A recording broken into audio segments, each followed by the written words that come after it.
ठरलं तर मग या मालिकेचा आजचा भाग म्हणजे 4 फेब्रुवारीच्या भागात आपण इथे पाहणार आहोत की सुमन इथे म्हणत असते की मी जे काही सांगत आहे ते अगदी खरं आहे. माझा नवरा अतिशय नीच माणूस आहे, अतिशय खालच्या थराला जाणारा माणूस आहे असं म्हणून खरं तर ती आता इथे फार घाबरलेली असते. तेव्हा मात्र ह्या बरोबर वकिलांनी ते ओळखलेलं आता वकील इथे मुद्दामच म्हणत असतो, जज साहेब यांना पाणी देऊ का प्यायला. तेव्हा जज साहेबांनी परमिशन दिल्याबरोबर आता तो इथे पाणी देत असतो. मात्र इथे सुमन घाबरल्यामुळे खरं तिला ग्लास देखील इथे नीट पकडता येत नसतं. घाबरण्याच्या अवस्थेत ती आता इथे पाणी पित असते. हे सर्व काही बघितल्यानंतर खरं तर सायली, अर्जुन आणि रविराजला फार टेन्शन आलेलं असतं. आता इकडे सुमन खरं पाणी पित असते, तिचा हात थरथर कापत असतो. तेव्हा मात्र बरोबर या वकिलांनी हे घेरलेलं असतं. हे सर्व काही गोष्टी मुद्दामच ह्या सर्व काही गोष्टी तो करत असतो. तर इथे म्हणतो की तुम्ही तर किती घाबरला आहात, तुम्ही नीट ग्लास देखील इथे पकडू शकत नाही. जो माणूस इतका घाबरलेला असतो त्या माणसाची विचार करण्याची शक्ती खरं तर नष्ट झालेली असते. हे ऐकल्याबरोबर खरं अर्जुन इथे उठलेला असतो. अर्जुन म्हणत असतो की हे वकील फक्त स्वतःचेच तर्क लावित आहेत आणि हे सर्व काही चुकीचं आहे हे ठरवण्याचा प्रयत्न करत आहेत. त्या जरी त्यांच्या नवऱ्याला घाबरत असल्या तरी देखील हे सर्व काही त्या भीतीपोटी म्हणत नाहीत, तर हे सर्व काही खरं आहे. त्या जे काही इथे बोलले आहेत ते सर्व काही इथे खरं झालेलं आहे, त्यामुळेच त्या सर्व काही इथे सांगत आहेत. पण हा वकील इथे म्हणत असतो की पण जज साहेब, या सुमन किल्लेदार यांच्यावर कसा आपण विश्वास ठेवायचा. एक तुम्हाला गोष्ट मी इथे दाखवतो. आता तो इथे एक पेपर आता हातात घेतो आणि तो म्हणत असतो की आपल्या कोर्टात उभे असलेल्या सुमन किल्लेदार यांची मानसिक स्थिती ठीक नाही आहे. मी कोर्टासमोर एक मानसिक अहवाल सादर करत आहे असं म्हणून तो ते पेपर जो असतो तो आता इथे जज साहेबाकडे देत असतो. आता इथे हा वकील असं देखील म्हणत असतो की गेल्या काही महिन्यापासून सुमन किल्लेदार ह्या खूप मानसिक तणावाखाली जात आहेत, त्यामुळे त्यांची मानसिक स्थिती चांगली नाही आहे. तेव्हा मात्र सुमन ही म्हणत असते की नाही, मी एकदम ठीक आहे, मला काही झालेलं नाही आहे. हे सर्व काय ऐकल्यानंतर खरं अर्जुन इथे उठलेला असतो. अर्जुन म्हणत असतो की जज साहेब, ज्या बाईला स्वतःच्या नवऱ्यानेच किडनॅप केलं असेल त्या बाईची मानसिक स्थिती कशी असावी ही ते सर्वांनाच माहीत असावं. आता तो भालेराव जो वकील असतो तो इथे म्हणत असतो की हां, मी देखील सुमन किल्लेदार यांच्या मानसिक स्थितीबद्दलच बोलत आहे. मला माहीत आहे एखाद्या व्यक्तीला जर कित्येक दिवस डांबून ठेवलं असेल, त्यांना एका रूममध्ये बंद केलं असेल, तर त्यांच्या मनाची अवस्था सैरबैर होते हे मला नक्कीच माहीत आहे आणि मला ह्याची जाण देखील आहे. या सर्व घटनेमुळे त्यांना डॉक्टरांची देखील मदत घ्यावी लागली. अशा व्यक्तीची जर आपण साक्ष घेत असो तर ती साक्ष किती खरी असेल आणि किती खोटी असेल हे आपण समजू शकता. यांची साक्ष खरं तर कोर्ट ग्राह्य धरील का, असा प्रश्न आता जज साहेबांना वकिलांनी विचारलेला असतो. आता इथे जज साहेब म्हणत असतात की या अहवालामार्फत आपल्याला हे समजतं की सुमन किल्लेदार यांची मानसिक स्थिती ठीक नाहीये, त्यामुळे त्यांची साक्ष इथे कोर्टात गृहीत धरली जाणार नाहीये. हे ऐकल्याबरोबर खरं तर नागराज इथे फार खुश झालेला असतो. आता इथे सायली आणि अर्जुनला फार टेन्शन आलेलं असतं. आता इथे वकील म्हणतो की मिसेस किल्लेदार तुम्ही जाऊन बसा. असं म्हटल्यावर आता सुमन खरं तर जाऊन जागेवर बसलेली असते. सायली मात्र सुमन काकूला समजून सांगते की तुम्ही साक्ष अगदी न घाबरता दिली आहे, तुम्ही अजिबात घाबरू नका, आपलाच विजय होणार आहे असं इथे समजवण्याचा प्रयत्न करत असते. इकडे आता तो वकील म्हणत असतो की जज साहेब म्हणत असतो की मला एक अर्जुन सुभेदार यांना क्वेश्चन विचारायचा आहे, एक प्रश्न विचारायचा आहे की नेमकं ही केस आहे तरी कसली, की नेमकं त्यांच्या बायकोला किडनॅप केली याची आहे का 22 वर्षापूर्वी जे काही झालं ॲक्सिडेंट झाला त्याची आहे. त्याची जरी केस असेल तर त्या गाडी जे 3 लोक होते, 3 लोक आज ते जिवंत आहेत, त्यांना काहीही झालेलं नाही. मग माझ्या या क्लायंटला कशामुळे तुम्ही इथं कोर्टात हजर केलं आहे, कशामुळे त्यांना इथे शिक्षा देणार आहेत आणि नेमकं कशाची शिक्षा तुम्ही देणार आहात. हे सर्व काही ऐकल्यानंतर रविराज इथे उठत असतात. ते म्हणत असतात की मला बोलण्याची परमिशन द्यावी. आता ते इथे बोलत असतात की ही केस किडनॅपिंगची किंवा एका किरकोळ कारण्याची केस नाही आहे, ही 22 वर्ष झालेल्या फसवणुकीची केस आहे. ही केस माझ्या बायकोच्या, माझ्या मुलीच्या आणि माझ्या छळाची केस आहे. या नागराज किल्लेदारमुळे माझी बायको 22 वर्ष दूर राहिली घरापासनं, माझ्यापासनं, माझ्या मुलीपासनं, आणि तिला अत्यंत त्रास सहन करावा लागला, तो म्हणजे फक्त या नागराज किल्लेदारमुळे. माझ्या मुलीला अनाथ आश्रममध्ये राहावं लागलं, माझ्या बायकोला गरिबीत दिवस काढावे लागले. ही फक्त एका दिवसाची केस नाही, हा गेल्या 22 वर्षाचा अन्याय आहे. म्हणूनच मी जज साहेब, एक बाप म्हणून, एक पती म्हणून या सर्व अन्यायाविरुद्ध दाद मागत आहे. मला माहीत आहे ही माझे 22 वर्ष यामुळे परत येणार नाहीत, पण मात्र ज्यांनी आम्हाला त्रास दिला, जो म्हणजे माझा सक्का भाऊ नागराज किल्लेदार, याला कठोरात कठोर शिक्षा मिळालीच पाहिजे. यामुळे तरी आम्हाला किमान थोडा तरी न्याय मिळेल. आता इकडे दुसऱ्या बाजूला प्रिया इथे टेन्शनमध्ये असते. ती म्हणत असते की या नागोबाला आज कोर्टात शिक्षा व्हावी, की किल्लेदारांना त्यांनीच मारण्याचा प्रयत्न केला होता. म्हणजे काय होईल की नागोबा आणि तो मेहपत दोघे देखील इथे जेलमध्ये खडी फोडायला जातील आणि माझी तरी या सर्वापासून सुटका मिळेल.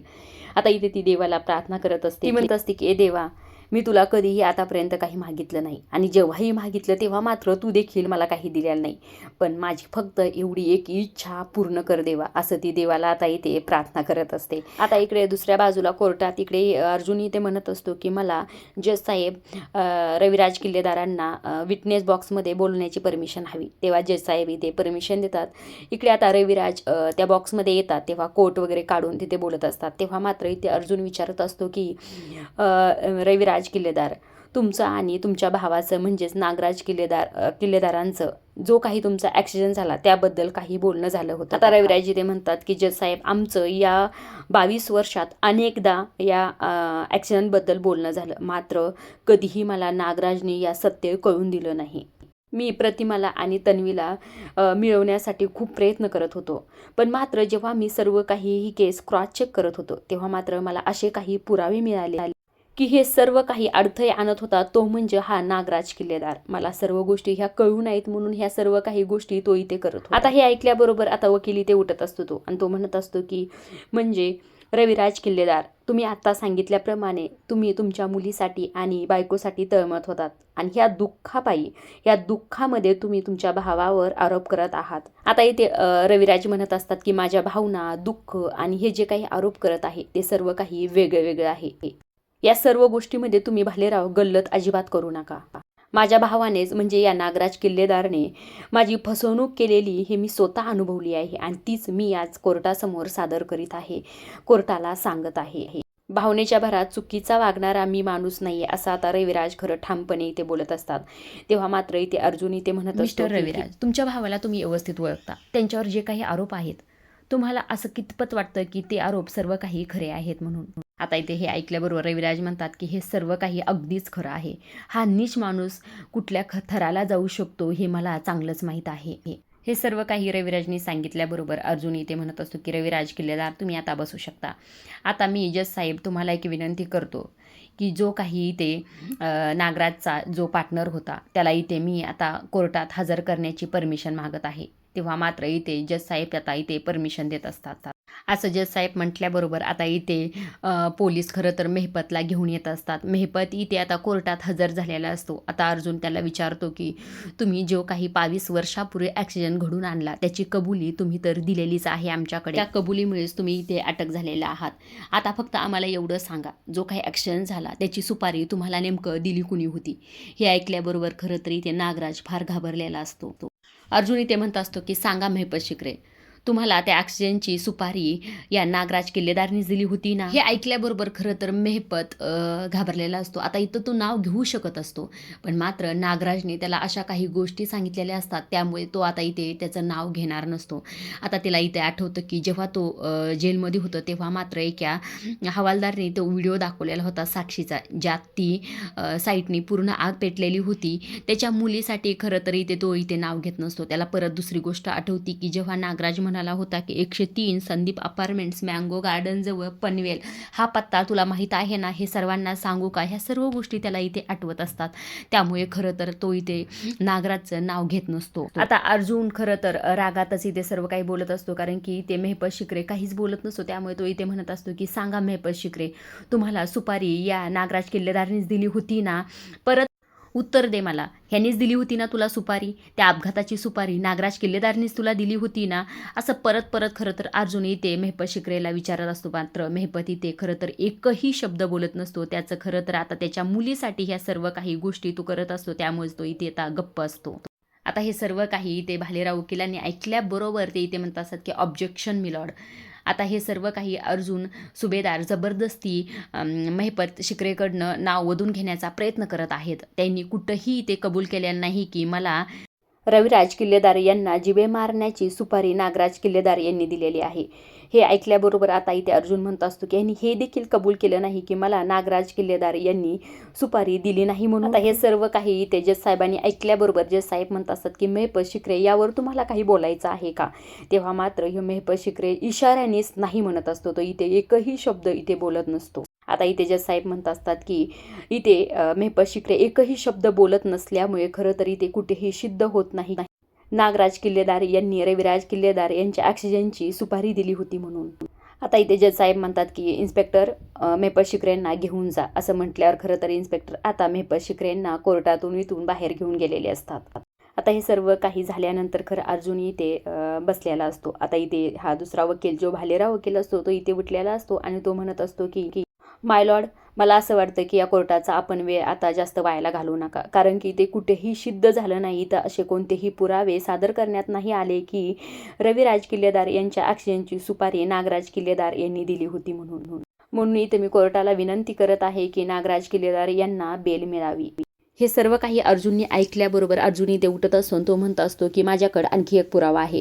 आता इथे एक तो पेनड्राय काढतो आणि जज साहेबासमोर इथे म्हणत असतो की यात तोच पुरावा आहे ज्याच्यात नागराज किल्लेदार यांनी कबुली दिली आहे या सर्व काही गुन्ह्याची. असं म्हणून खरं तर आता इथे अर्जुन जज साहेबाकडे तो पेनड्राय देत असतो. आता जज साहेब हा पेनड्राय टीव्हीला इथे कनेक्ट करत असतात. त्यांच्यासमोर हा इथे आता इथे व्हिडिओ आलेला असतो.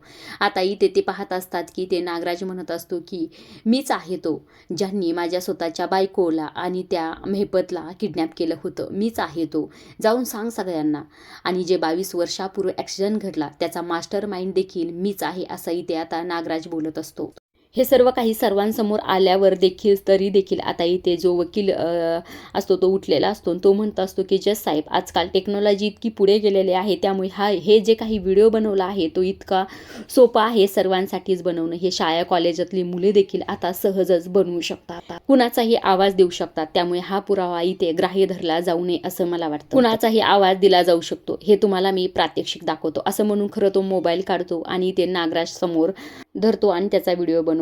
आता हा व्हिडिओ बनवलेला खरं जज साहेबांसमोर देतो. आता त्यात खरं तर तो नागराज बोललेला नसतो, पण मात्र त्यात आवाज देऊन ते सर्व काही ते कबूल केलेला व्हिडिओ इथे दाखवत असतो. तो म्हणत असतो की बघा, मी 2 मिनिटात तुमच्यासमोर हा व्हिडिओ बनवला. हा व्हिडिओ बनवायला मला 2 सेकंद लागत असेल तर तो व्हिडिओ बनवायला देखील इतकाच वेळ लागला असेल आणि तो खरंच खरा असेल हे कशावरून आपण ग्राह्य धरू शकतो. आणि ही मी कोर्टाला विनंती करत आहे की हा व्हिडिओ इथे ग्राह्य धरला जाऊ नये. हे सर्व काही जजने ऐकल्याबरोबर इथे जज म्हणत असतात की ॲडव्होकेट भालेराव यांनी हे सिद्ध केले आहे की हा जो व्हिडिओ आहे तो फेक असू शकतो, त्यामुळे हा अंतिम पुरावा असू शकतो असं ठरत नाही. त्यामुळे कोर्टाला असं वाटत आहे की नागराज किल्लेदार यांना कोर्टात राहण्याची काही गरज आहे म्हणून या बाबतीतला अंतिम निर्णय पुढच्या सुनावणीत सांगण्यात येईल असं म्हणून खरं इथून जज निघून गेलेले असतात. आता हे सर्व काही ऐकल्यानंतर ॲडव्होकेट भालेराव आणि नागराज मात्र खुश झालेले असतात. पण इकडे सायली, रविराज, सुमन काकू आणि अर्जुन मात्र टेन्शनमध्ये आलेले असतात. हे सर्व काही गोष्टी त्यांनी इतक्या प्लॅन करून केलेल्या असतात, मात्र सर्व काही ते फेल गेलेले असतात. आता इकडे दुसऱ्या बाजूला सर्वच जण कोर्टाच्या बाहेर आले असतात आणि इकडे आता सुमन काकूला खरं तर खूप टेन्शन आलेलं असतं. इथे सर्वच जण सुमन काकूला समजून सांगण्याचा प्रयत्न करत असतात की तुम्ही अजिबात टेन्शन घेऊ नका. आता इथे चेतन देखील बोलत असतो की उद्या अंतिम निर्णय आहे, त्यामुळे त्यांना बेल मिळेलच याची काही गॅरंटी नाही, त्यामुळे तुम्ही अजिबात टेन्शन घेऊ नका. सायली देखील इथे सुमन काकूंना समजून सांगण्याचा प्रयत्न करत असतात. आजच्या पुरतं एवढंच. अशा डेली मालिकेचे अपडेट जाणून घेण्यासाठी चॅनलला जरूर सबस्क्राईब करा. आता पुढील भाग आपण इथे पाहत असतो की खरं सावंत सर आता इथे नागराजला घेऊन आलेले असतात. तेव्हा मात्र अर्जुन इथे रागातच येऊन त्याला लाथ मारतो. तो म्हणत असतो की तुम्हाला या गुन्ह्याबाबत तर शिक्षा मिळणार नाही, मात्र बाकी तुमच्या गुन्ह्याचं तुम्ही काय करता. तेव्हा मात्र इथे सायली देखील म्हणत असते की तुम्ही घरगुती हिंसा या गुन्ह्यात तुम्ही वाचू शकणार नाही, तुम्हाला याबाबत शिक्षा नक्कीच मिळणार, असं इथे सर्वच जण इथे आता नागराजला बोलत असतात. अर्जुन इथे फार रागात असतो. पुढील भाग पाहिला खरं, त्यामुळेच विसरू नका. पुढील भागात नेमकं नागराजला आता बेल मिळते का नाही, त्याला नेमकं कोणत्या गुन्ह्याची शिक्षा मिळते हे देखील आपल्याला पाहायला मिळते.